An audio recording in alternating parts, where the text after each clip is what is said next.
खाने के लिए प्रकृति ने बहुत चीज़ें हमको दी हैं, हम उन चीज़ों से पेट भरें। हम क्यों किसी की हत्या करके, किसी जानवर, किसी पशु पक्षी की हत्या करके उससे अपने पेट का पालन कर रहे हैं?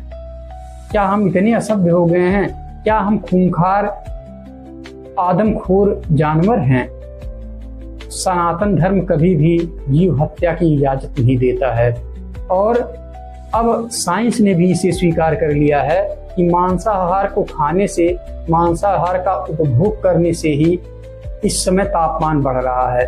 आप तो देख ही रहे हैं कि गर्मी जो आपकी 32 डिग्री 34 डिग्री या बहुत होता था तो 35 से 36 डिग्री सेल्सियस गर्मी होती थी गर्मी के सीजन में, आज वो गर्मी 42 डिग्री सेल्सियस पे पहुंच चुकी है।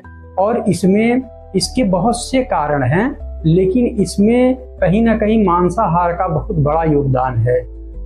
दोस्तों, पूरे दुनिया में गर्मी बढ़ रही है और पूरे दुनिया में इस बढ़ती हुई गर्मी के कारण को जानने के लिए पूरे दुनिया के साइंटिस्टों ने एक बहुत बड़ा रिसर्च किया था, शोध किया था, जिसके अध्यक्ष डॉक्टर R.K. पचौरी थे। दोस्तों, उस रिपोर्ट के अनुसार मांसाहारी लोगों के कारण गर्मी का तापमान बढ़ रहा है। मांसाहार का उपयोग और उपभोग करने से इस धरती पे 25% जो गर्मी बढ़ी है उसमें 25% का योगदान सिर्फ मांस खाने और मांस का उपभोग करने से हो रहा है।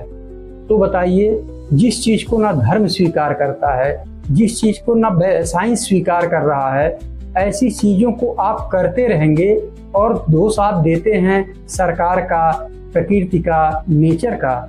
आपकी भी जिम्मेदारी होती है कि किस तरह से जो है दुनिया के विकास में, दुनिया के विकास के हर क्षेत्र में योगदान किया जाए। अब इतना जानने के बाद भी आप जो है चाँप कर भोजन में जो है मांसाहार का प्रयोग करते हैं या कर रहे हैं, तो ये गलत है कि नहीं है? इसके बाद आप विद्वान बनते हैं। कितने तो इतने बड़े जाहिल हैं, वो आपको बताएंगे कि दांत बाहर निकला है, 2 दांत नुकीला होता है, इसकी वजह से मनुष्य को मांस खाना चाहिए। अरे बेवकूफों, मांस अगर मनुष्य को खाना ही होता तो अनाजों की उत्पत्ति क्यों होती, सब्जियां क्यों पैदा होती, फ्रूट्स क्यों पैदा होते? जब प्रकृति ने तुम्हें खाने के लिए अलग व्यवस्था दी है और हमारे धर्म भी इस बात को बार बार आपसे कह रहे हैं कि मांसाहार नहीं करना चाहिए, तो तुम्हारे जैसे जाहिल लोग मांस का प्रयोग क्यों कर रहे हैं?